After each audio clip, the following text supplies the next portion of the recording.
Já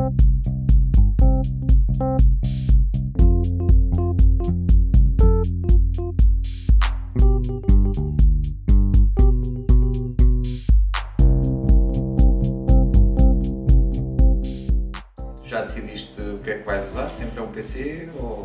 Em princípio vou usar um PC, se bem que as experiências que eu tenho estado a fazer em prototipagem dizem-me que aquele software que nós estávamos a planear usar, o Emulation Station, sim, não funciona particularmente bem se não for dentro do Raspberry Pi. O script do RetroPie instala e configura tudo.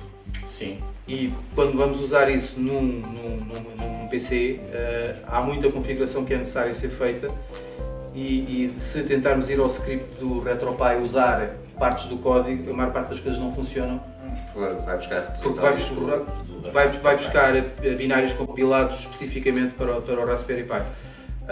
Mas tens uma opção no script do RetroPie que é selecionar as sources e compilar. Certo, é isso que eu tenho estado a fazer. Aliás, eu tenho estado... o emulador que em princípio vou usar, que é o MAME, portanto o Multiple Arcade Machine Emulator, esse existe em compilação nativa para a versão de Linux que eu vou usar. Portanto, já decidiste que vais usar Linux? Sim, sim. Também funciona com Windows. O MAME, portanto o emulador. O emulador funciona bem e há muitos... E o interface que estávamos a planear utilizar, tu estavas a fazer algumas experiências com um Arduino, certo? Sim, estive a fazer umas experiências com o Arduino, estive a prototipar. Estará provavelmente a 80% do final. Ele está a emular umas teclas, mas não as teclas que eu lhe estou a dizer. Mas voltando à parte do código, portanto, eu fiz experiências tanto com um Raspberry Pi 2, que entretanto adquiri, testei o RetroPie, mas depois tens coisas engraçadas. Quando tu fazes a configuração inicial do Emulation Station, sim, eu fiz-lo com um controlador de Xbox, que é um Xbox 360. O que é que acontece? O Emulation Station fica todo perfeitamente configurado e consegues andar nos menus para trás e para a frente, fazer tudo maravilha. Quando entras nos emuladores, aquilo que tu fizeste no Emulation Station não é replicado para o emulador. Pois não. Foi como aconteceu nos meus testes também. E esse é um dos problemas, uma das questões que, se nós usarmos, por exemplo, se eu tivesse usado o meu protótipo, que eu mostrei inicialmente com aquele banquinho do IKEA, e tivesse dado os comandos certos, provavelmente no MAME e no Emulation Station ficava ok. Mas só nesses dois. Sim. Parece-me que ainda há muito trabalho a fazer, porque o que deveria ser feito, de certa forma, era o que estão configurados no Emulation Station, ele copiar esses mapeamentos de teclas para dentro de cada um dos emuladores.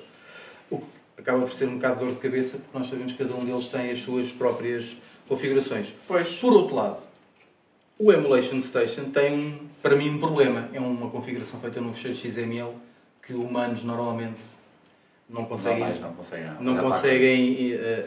Pronto, é daquelas coisas que... mas a mim pareceu que a parte do setup do Emulation Station é que aquilo até muito bom. Está muito funcionava. Bom. O problema é o resto. Ou seja, se tu tiveres, de facto, só aqueles controles que tu queres. Imagina que fizeste uma controladora com base no Arduino, em que tens o mapeamento das teclas que é equivalente à maior parte dos emuladores. Certo.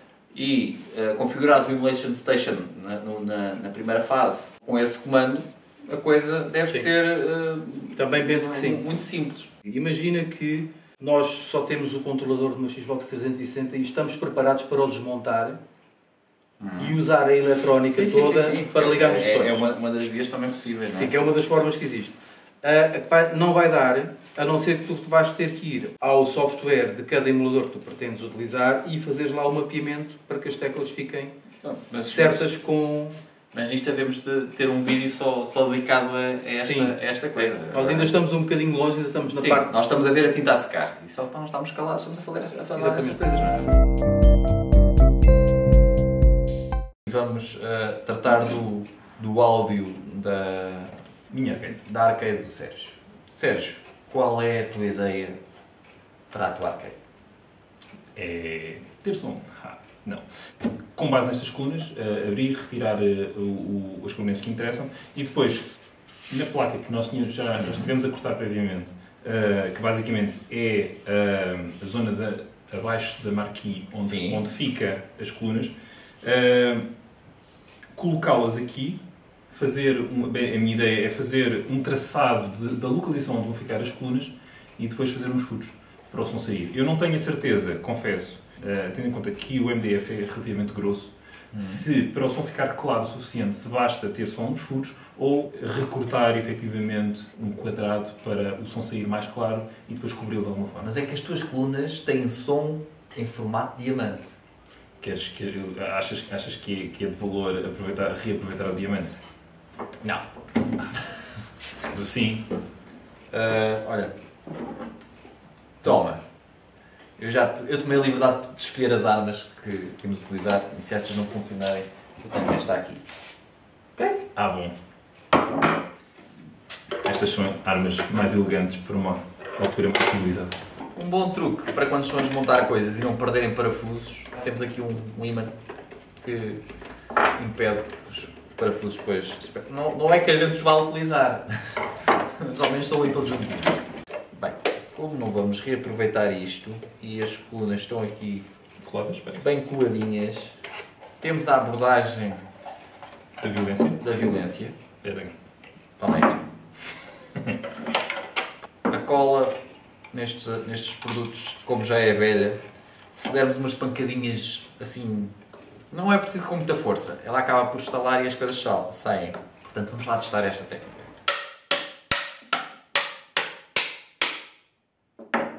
Pau! Viram? E pronto, temos uma coluna cá fora.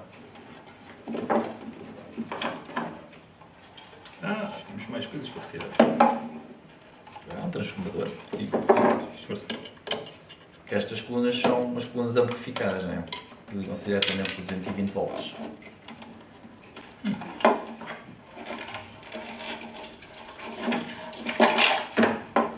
Não. Estás proibido de fazer tal coisa. Isso dá para fazer de várias maneiras. Dá para... Ou abrimos um buraco que deixe ligeiramente mais pequeno e depois as colunas mesmo do lado de fora. E podes meter a tal ou um tecido ou como nas colunas normais. Não é uma ideia teres um buraco mais profundo onde elas encaixem mesmo. Pronto, é mais complicado, mas sim. É que se ficar bem encaixado, nem sequer tens o problema de ter a desprender, porque elas encaixam, enfim. Portanto, dizias era... Uma coisa mais profunda mesmo. Não, eu quando dizia para prender do lado de fora para cima. Já percebi. Ok? Podes fazer um buraco mais largo e ela ficar presa aqui por cima assim. Sim. Não... Provavelmente, se tu fizeres meia dúzia de furinhos, só com o buraquinho, portanto, fazeres tipo 5 furos... A ideia original. A ideia original. Esta coluna tem um diafragma bastante generoso. A caixa do resto da arcade vai fazer de amplificação. Portanto, tu vais conseguir ouvir o som. A ideia que estavas a dizer é agarrar numa broca craniana Sim. E fazer um buraco. Mas não é uma ferramenta que normalmente as pessoas tenham. Portanto, ou então fazer aquilo que eu já fiz em tempos, que é fazer esses furos todos à volta de um círculo e depois retira a madeira toda. E depois passar com uma grosa. Mas também podes fazer só furinhos como se fosse um painel. Um painel rendilhado. Com uma broca mais fininha, estamos a falar de brocas para aí 3 mm ou mais pequena do que isso e fazer como se fosse uma redezinha. Sim. Neste momento, assim, o que me preocupa aqui é a qualidade de som, porque apesar de o tipo de som ser simples, se ficar com aquele som abafado que está dentro de uma caixa é desagradável. Se estás tão preocupado com a qualidade de som e que isso poderá ser relevante em jogos que já usam samples de som em vez de ser som sintetizado, sim. Aí sim, aí há diferenças. Sim. Há diferenças, sim. E eu tenho essa, e eu queria ter essa salvaguarda porque nós já tínhamos discutido isto, também o meu próprio setup tem mais botões, que eu estou à procura de algo que dê para jogar coisas um bocadinho mais recentes e que, por essa própria definição, tem um bocadinho mais de complexidade em todos os assets, seja visualmente, seja... Aliás, uma das partes complicadas das arcades é exatamente o som. Agora que depois temos as colunas abertas e que eu vejo também, e vou-te dizer, isto são 4 ohms, 2 watts, portanto isto tens aqui muita potência sonora, tu vais querer ter um botão de volume para conseguires regular, alguns provavelmente aqui. Eu já vi em certos casos algumas arcades em que o controle de volume é feito dentro da arcade. O que significa que queres mudar de volume, abres a arcade, vais ajustar e voltas a fechar. Eu ainda não decidi se vou pôr um botão de volume ou não na minha. É uma questão que eu também estava a pensar, se vale a pena ter controle de som cá fora. Externo, mecânico, sim, ou feito por software. Ou feito por software, ou seja, teres as colunas sempre no máximo ou num valor suficientemente adequado para não distorcer e depois fazer o controle por software. Essa era a minha ideia original. Certo. No caso do MAME existem combinações de teclas para tu conseguires pôr o som mais alto e mais baixo. O adaptador que vamos usar do MAME Panel pode ter uma função para controlar e só temos a descobrir quais é que são as teclas. Exatamente. Que em princípio acho que aquilo usa o mesmo interface das teclas multimédia que existem nos teclados convencionais, pôr o som mais alto ou mais baixo. E podes usar isso, portanto, em princípio é isto. Portanto, agora a decisão é tua, os factos foram-te apresentados e agora tratarás de decidir em conformidade e pronto, e assim por 10. E nós também.